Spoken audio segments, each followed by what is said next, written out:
Hey, what's going on? This is Ryan with Automatic Comics, and today I've got Swagglehaus and Drew with CoMo Comics here with me. We are going to be talking about iconic pre-code horror comics, as well as some underrated, undervalued comics as well. We've got 3 of these videos dropping at once, one on each of our channels, so make sure to go out and check out everybody else's videos. We're talking about different books on each of them, some just great books and great artists. So let's get into this.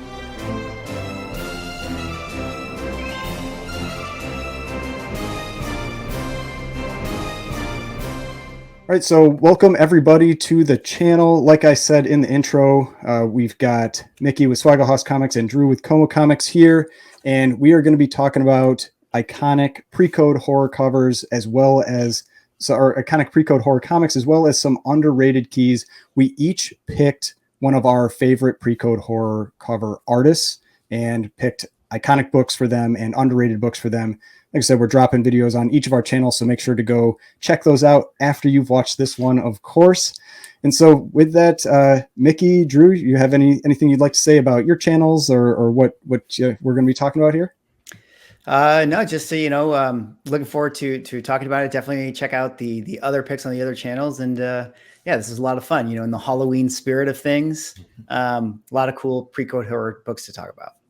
Definitely. I'm just Ryan, I know you and I have been on the PCH bandwagon for a little while. I'm glad we finally got Mickey to convert. Yeah, I'm ready to liquidate my entire collection to transfer over to PCH books here. So yeah, I just had somebody comment on my channel. They're like, I really love my superhero stuff, but those skull covers, like I want to sell my stuff to get skull covers. Yeah. That's how it starts. Yep. Then you're hooked. Yep.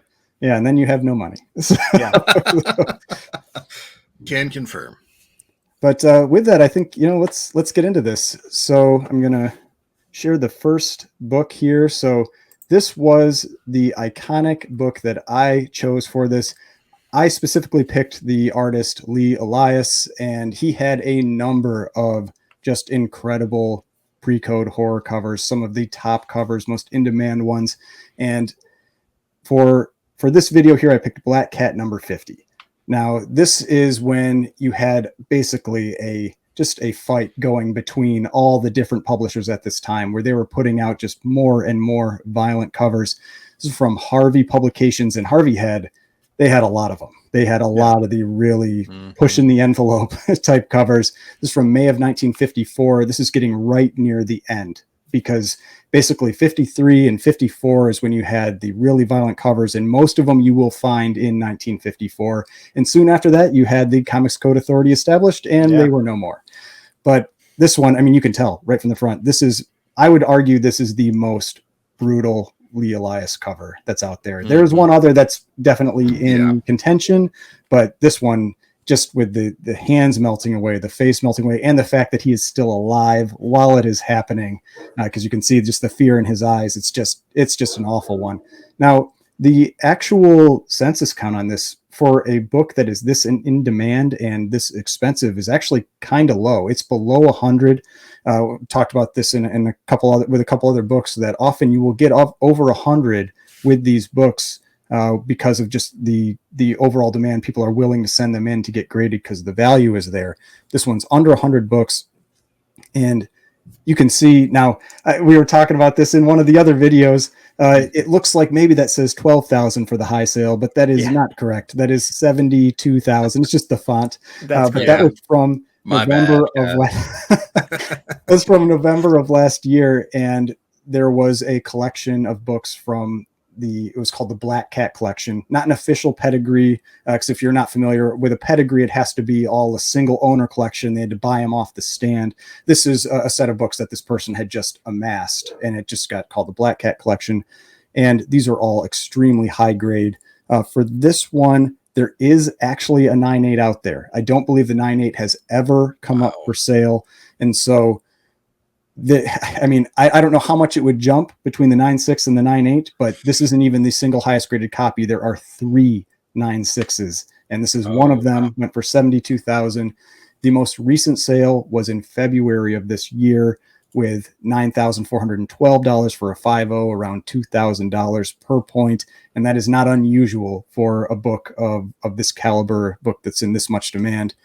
There have been just 3 sales in the last 12 months. And so this is also one that people get it and they don't want to let it go. You know, that's the thing with a lot of these books, is that even if the prices have jumped, like I've talked about this in some other videos with like a lot of the superhero books that jumped in price, then you started having people just putting their copies out there to sell and right. to make that back. But these people don't want to sell them because they don't think they can get them back. Yeah. That's one of the things with these golden age pre-code horror, big in demand books.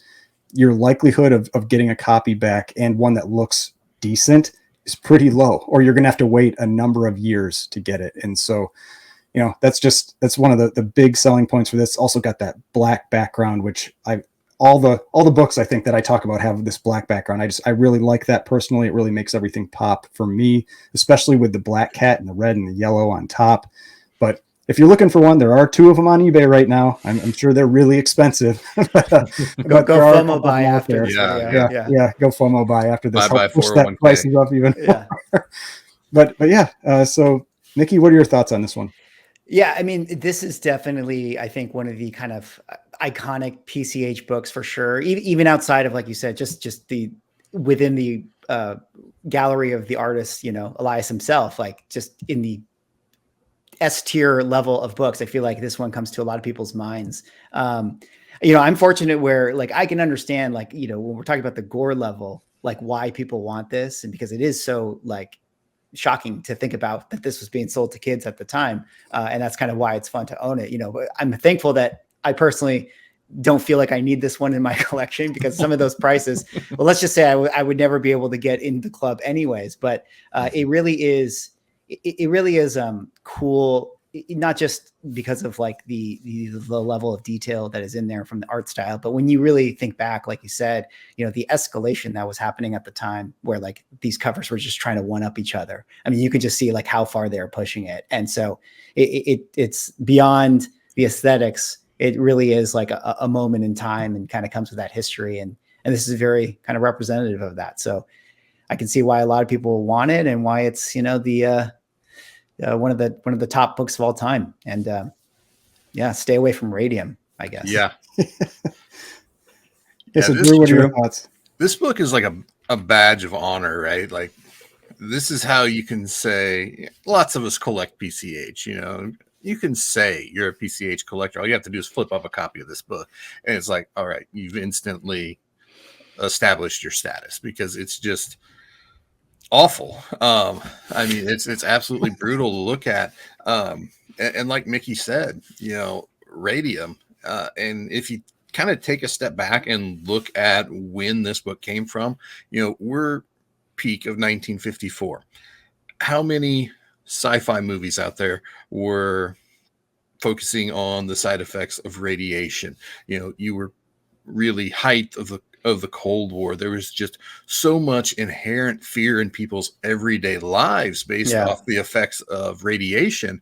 When you just slap this on front of a comic, I mean, we see it as awful, but this is the world these people lived in every day. Like, nobody knew what was going to happen. This is a peak in the event of an atomic bomb, hide under your desk. Type of school videos. Yeah, and you know, why isn't that guy hiding under his desk? I've talked to like my parents, you know, who grew up. I mean, they were a little younger than this, but you know, they had those drills, and just even to this day, the effect that has on them is interesting.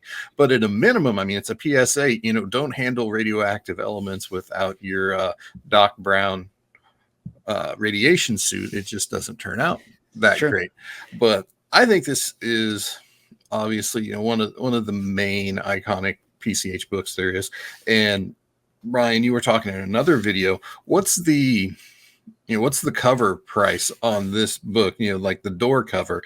To get in the door, you're what, $4,000 probably? I wouldn't doubt if you couldn't get into this book for under $3,000 or $4,000. Yeah. I mean, even for just a totally beat up piece of garbage. Maybe in one piece. Yeah. Yeah. And I think that just speaks for itself, where, you know, when your basement level price is more than most people are comfortable with spending on a Grail level book, for their collection.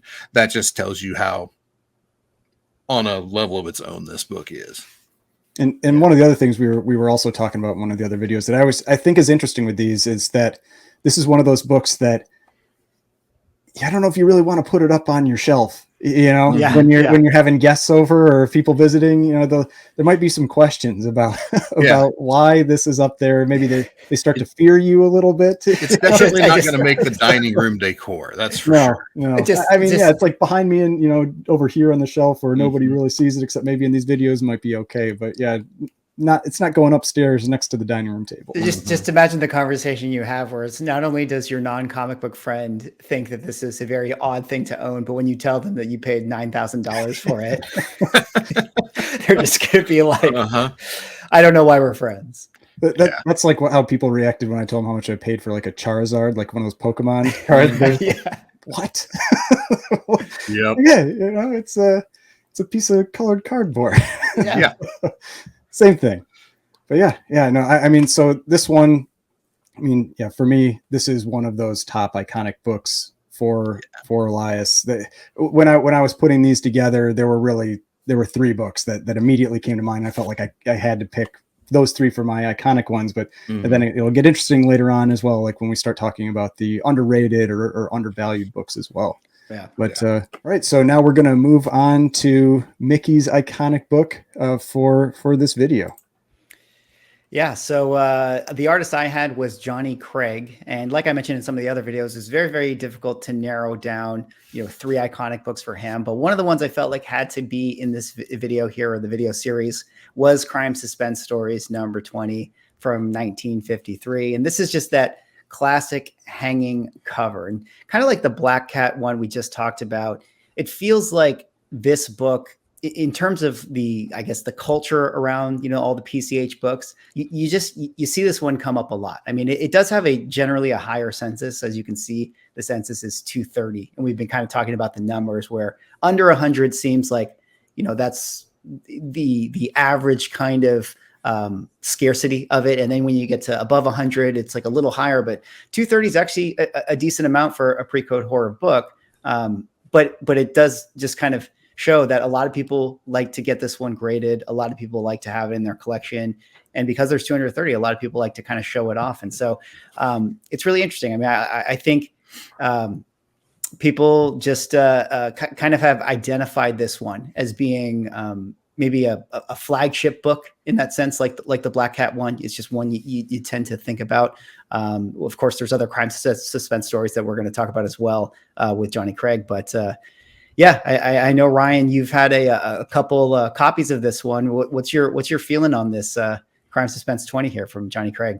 Yeah, I think this is one of those books that is now kind of getting on that launching pad. Yeah, where the prices just have been going up more and more and pretty quickly. And so I just want to sorry to interrupt. I want to tee you off with that. In the GPA sales there, it is interesting how you can see, I take away the private 5.5 sales, but the public ones, the 1.0 is still four figures, and 5.5 not that much more, at 1,800. So just to get in the door, you got to get to that four figure range. Anyways, sorry.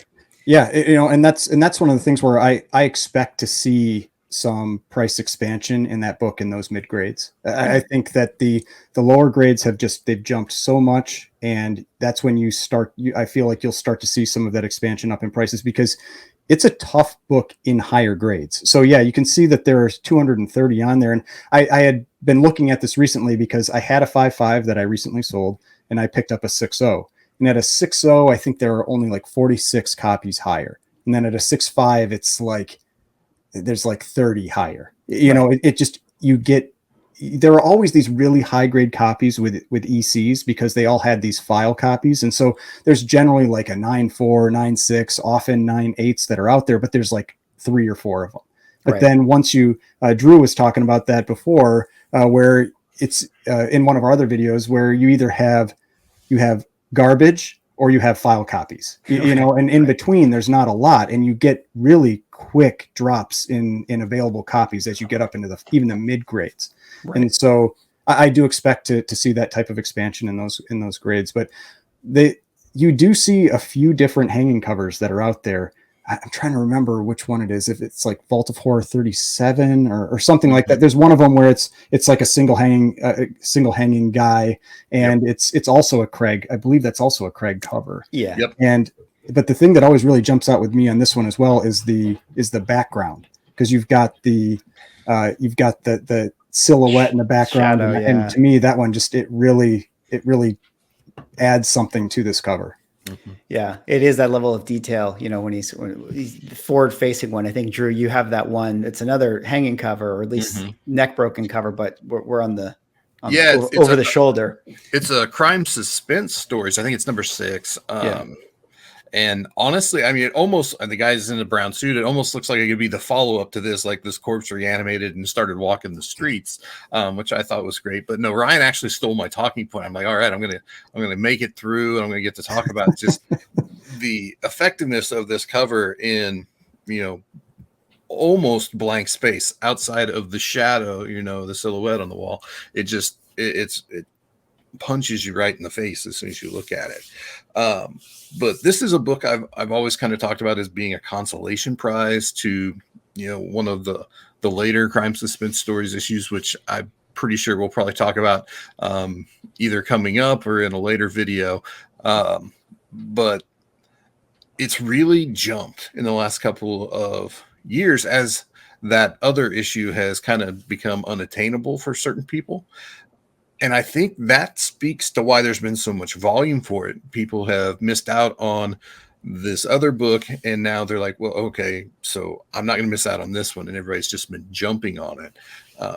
And I think as that's been happening, they're getting into hands of newer collectors who recognize the value of having books slabbed, and how that half a point difference in grade can be a lot of money. And I think that's why you're seeing more slabbed copies of it change hands. It's just the older collectors that might be more resistant to have things slabbed aren't in possession as quite as many of these as they used to be.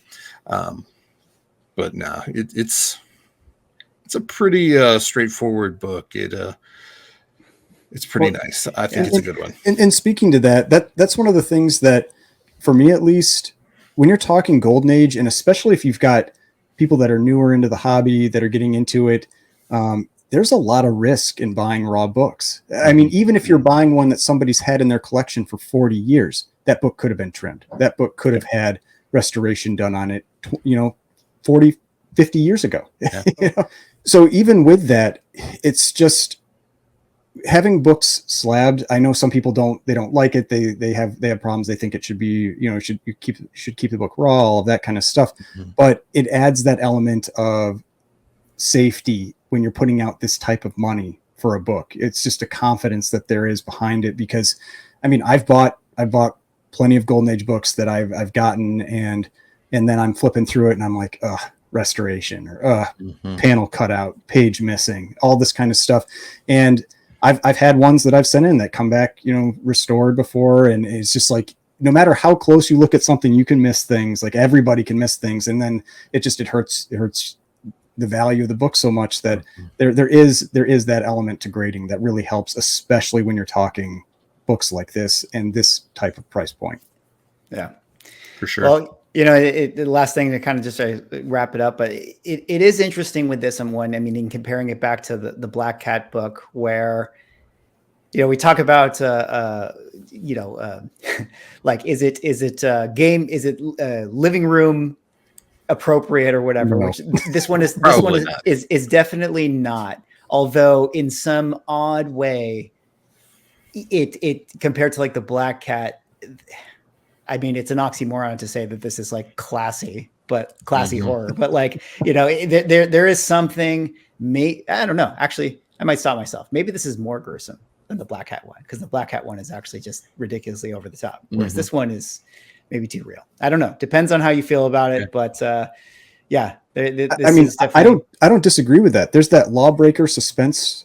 Is it Lawbreaker Suspense Stories 11? Is that the one with the tongues? The guy that's like cut out the Oh, Oh yeah, yeah. they cut out the tongue of the. And like that one, I don't like that cover because I'm like, this is too real. Yeah, too real. Like it's like this like crazy guy that like captured all these people and cut out their tongues. I'm like, this is too real. I'm like, Yeah, so, and you so got there like is the that Mr. side of it. Mystery with the needle to the eye. It's just, and Yep. this is actually in a period of time in EC where Bill Gaines was kind of pulling back on the reins for Johnny Craig and had made him change a few things. Yeah, yeah.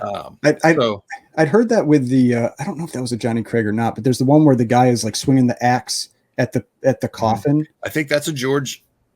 Is it? Or maybe it's a Jack Davis one. Because that might be Jack Davis. Because it's Jack Davis entails because there was originally limbs hanging out of the coffin. Yeah, I heard they dialed that one back. Correct. You know, so. And then there's the one everybody knows about. There's an issue of Vault of Horror where it's just like a burst in the guy's head. They remove something that was originally there. You know, it's just as shocking as we may find some of these today. You know, they weren't completely hands off and just in a vacuum throwing crazy stuff out there. At least at EC for the most part. Yeah, they're going into the Senate hearings like, hey, we dialed these back. Yeah. This is tasteful for a crime comic. Yeah, the story we'll get to in the, you know, when we talk about one of the other books, it's the exchange is hilarious, actually. Oh yeah. God love Bill Gaines. All right, so yeah, let's move on to iconic book number 3. What did I pick? All right. Nice. Another Tales from the Crypt. I even wore my Tales from the Crypt shirt for the Nice. for the video today. So, you know, I'm getting in, telling y'all I'm getting in the spirit. Another early Tales from the Crypt book. If you watched one of the other videos, you saw me talk about a neighboring issue, but Al Feldstein, really big player over at EC, did a lot of writing, a lot of editing for the new trend books. And in the early days of the horror stuff, he did some good covers. And this is one of the more obviously iconic ones. You'll see this one and recognize it from one of the most important, probably, reprints of pre-code horror that ever came out. It's called The Big Book, but it was Horror Comics of the 50s, I think is what it was actually called. It was released in 1971, and they just straight up swiped this cover and put on it just because this cover is iconic to the point that it's a baseline representation of what 50s horror comics were.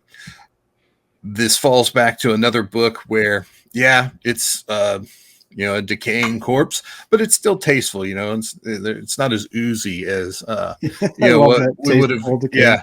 What we would have got from like Jack Davis, who later on in Tales and some of his stuff always had something falling out of a mouth. There'd be some ickiness that Feldstein, felt some restraint with.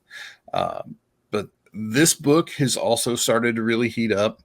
It's like I said, some people instantly recognize it because of The Big Book, but it's just those early new trend books are generally trending up.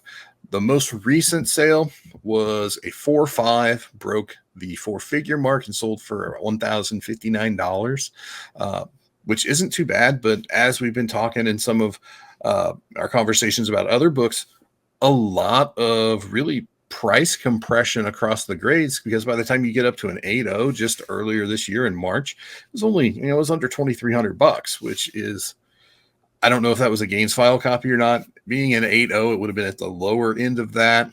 So it might not have been.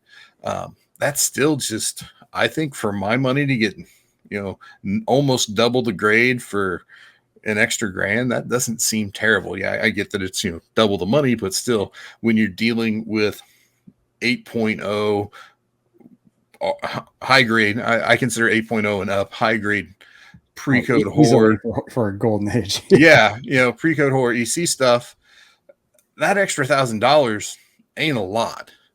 In my opinion, this book does have 6 sales, still not a ton. But again, I think it's just an issue that's starting to find its way to CGC more and more. Whereas in the past, it's sold privately or in raw condition. But just a really fun cover. So, Swag, would this one make it to your living room? This one would definitely make it to my living room. It's definitely a book that is on my list. And excuse me, like we've already said, like, the thing is, Drew, why'd you have to put this in the video right now? Because yeah, I'm looking for this one. But what I like about it, again, I've made mention of some of the other videos with Feldstein is, I think he always just has like a very kind of fun horror aesthetic. A lot of his art style, it's like everything is on the same plane, so it has this like theater production vibe. Like you take in the whole image at once, which I think is fun. It makes a very approachable feeling. And I love this one because when I read the guy's quote, I always read it in the voice of that's the actor in the film, which name escapes me, but the one where he's like, they're eating him and now they're going to eat me. Oh my God. Like that meme. That's how I read his quote right there. So it always kind of brings a smile to my face in that sense. So yeah, 4 or 5, $1,000. It doesn't seem too bad. And definitely a book that I would love to have in the PC myself. Well, I'll say, Mickey, I always like your perspective on these because you're in that kind of like the art world more. And I like hearing your, like how you view these books and like how, your eye travels around on different ones and that kind of thing. I always appreciate that. But with this one, I will say, just for all openness, I do have a couple copies of this, and one of them is for sale. So I'm not trying to like push this this book. That I've been to Ryan's eBay store. I've perused. I know that he has one for sale. Okay, we're going to talk after the show. This is one of the ones that it's got a really high base value. Like even I think there's like a 2.0 that sold for like 700 or 800 or something. Like, I mean, it's like one of those books where it's like, it doesn't get below a certain point. But one of the things I always really like about this one is I like that that guy has a few different appearances in the covers for this. And I think his the final worst one luck, is right? Yeah, he's the one that's buried in Tales from the Crypt 28. And that's like trying to like claw out of the, out of the coffin. But he was the red shirt guy for EC. Yeah. Yeah, I can't remember if 28's a Feldstein cover. Or it not. Is. Yep. Okay. He doesn't. His logo isn't on it, but it's him. That's the thing. I didn't think his logo was on that one, and that's always the tricky part. Like Craig is usually pretty consistent about putting his little signature, but Elias doesn't do it a lot of the time. He's on a lot of his really big books. It's not on there, and then Feldstein doesn't do it all the time. But I think one of the things that maybe I wonder if this is what helps bring in some of that, I'll say it like the classiness, to the Feldstein covers is he did a lot of like good girl art type covers as well during the golden age era. And I wonder if that kind of like carries over into his horror covers.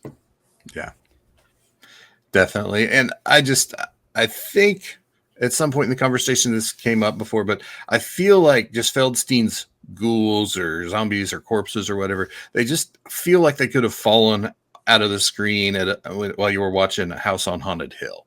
It's just that old school Hollywood horror vibe, like practical effects, creatures, which from back in the day. And I just feel like he captures that really well.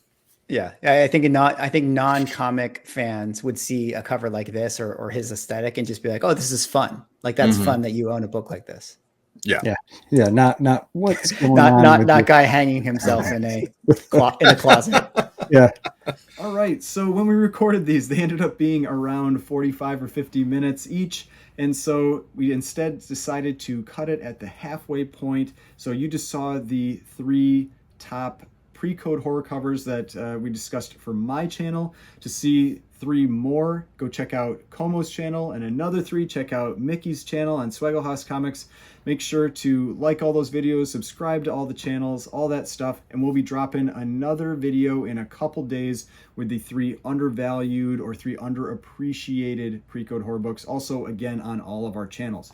So if you'd like to see more videos, please check out these videos over here. If you'd like to subscribe to the channel, I've got the subscription button right here, and I will see you in the next video.